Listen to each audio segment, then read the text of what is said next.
Hi everyone. So one of my favorite tools to assign videos to student is EdPuzzle.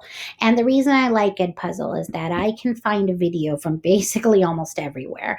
And then what I can do is I can put questions within the video for the students to answer. EdPuzzle allows for basically multiple choice, short answer, and then there's kind of a food for thought, think about this, like ponder this sort of pop-up that will also happen. And then what I also love is that it tells me how long the student interacted with the activities. Because the biggest question I get from teachers is, how do I know that a kid watched a video? And I can never tell you if they actually watched the video, but with EdPuzzle, you can tell that they pushed play. And at some point in time, they pushed stop.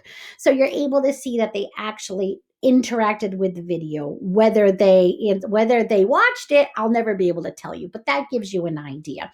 So EdPuzzle is awesome. Like I said, that's simply what it does. It integrates beautifully with Google Classroom. And so I'm just kind of going to give you an overview of what you would do, how it works and what it is. So basically, you can grab videos from anywhere.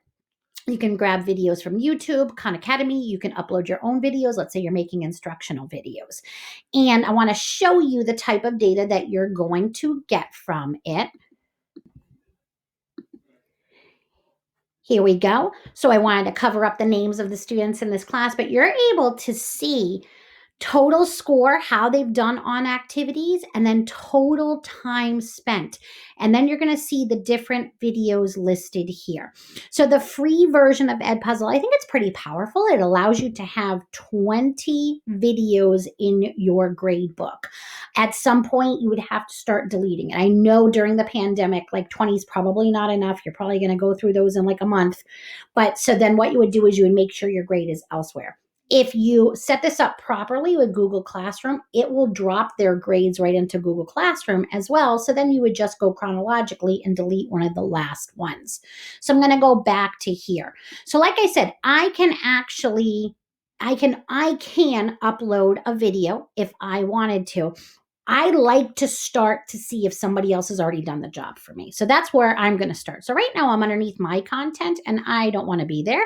I am going to click over on the left-hand side to EdPuzzle. And I am going to just put in a topic that I am working on, Constitutional Convention. And so I'm going to see all of these videos, the names are other teachers that have created them. And then basically underneath, there are questions. You're going to see how many questions each one has.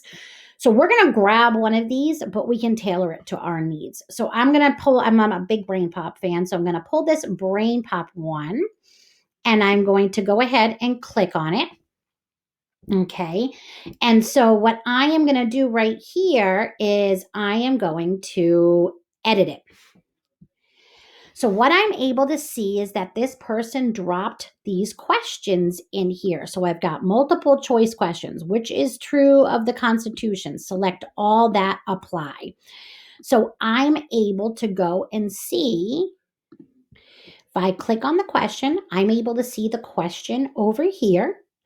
And then I can edit it or delete it.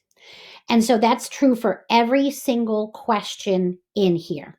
I can also add a voiceover so they hear my voice, and I can add more questions by clicking on each one and adding. So let's say I'm just looking at this and I'm just saying this is just way too many questions for my students. 11 questions is a lot. So I'm going to turn around and I am going to maybe just pick this one, click on it, and click on it, get back to that screen. And I am going to delete it. If you think about it, that's all our government is. And so you could go through and you can add and delete. And when I am done, I'm going to go ahead and finish. And then I am going to assign. So I have already added my classes, but you could go ahead and add a new class. And you would be able to connect an LMS class to Google Classroom. And so you'd be able to put your classes in. So you would have this done.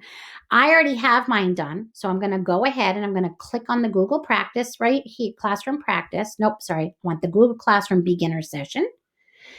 You can do a start date and a due date. You can prevent skipping so they can't move on. And I want to post it right to Google Classroom right now. And I'm going to assign.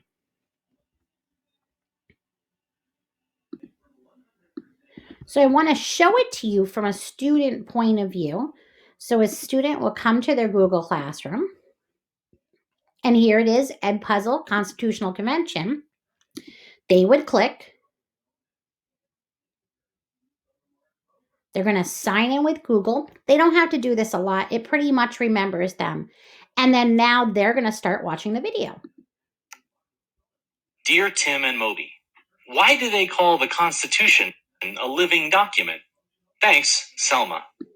Now, it doesn't allow them to fast forward. They have to watch the whole video. And when they get to this marker, the question is going to pop up over here and they answer it and they keep working through and they working through.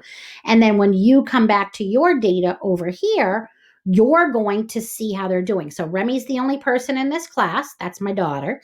And so she's watched 0%. So I'm going to be able to see how much she's watched. I'm going to be able to see the last time she's watched, whether she's turned it in on Google Classroom or not.